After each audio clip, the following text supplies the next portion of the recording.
Mga tol, kalma lang mga pututoy nyo. Ito, magsasalita na si Cuadro Alas ha. Pakinggan nyo. Kaya inuwi, paghandaan ko talaga yun. Doon nyo makikita kung gaano kagaling si Cuadro Alas.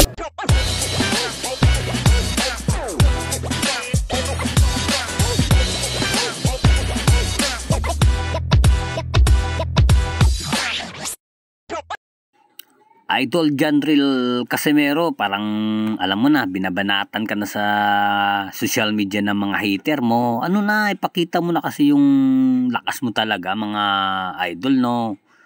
Huwag kayong mag-alala, ipapakita yan ni Cuadro Alas, angas ng Pinas. Kasi Idol Casimero, itong gustong makita ng mga haters mo.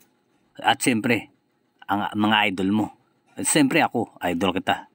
Support pa rin ako, Idol General Casimero, sa paglaban mo. Sa lahat ng mga boxers, support ako. Itong gusto ng mga haters mo makita, mga idol, no? Itong gusto ng haters talaga na makita na bakbakan talaga. Ito, mas maganda to. Yun, sana ibalik mo na. Kasi tinitira ka na sa social media, Idol General Casimero.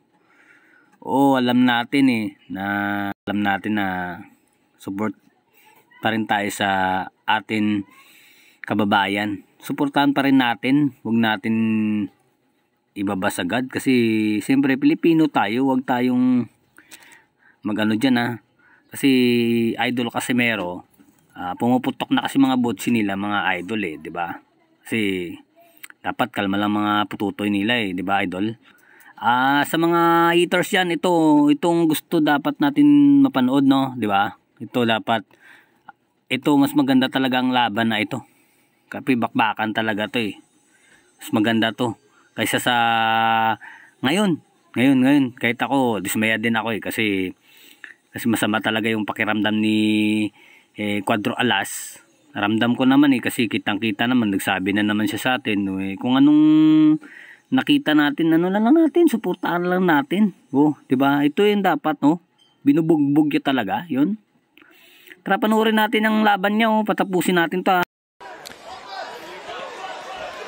Nice left hook by World Truck defending his 118-pound back, a 118-pound champion. And still champion, Janril Cuadro Alas Casimero.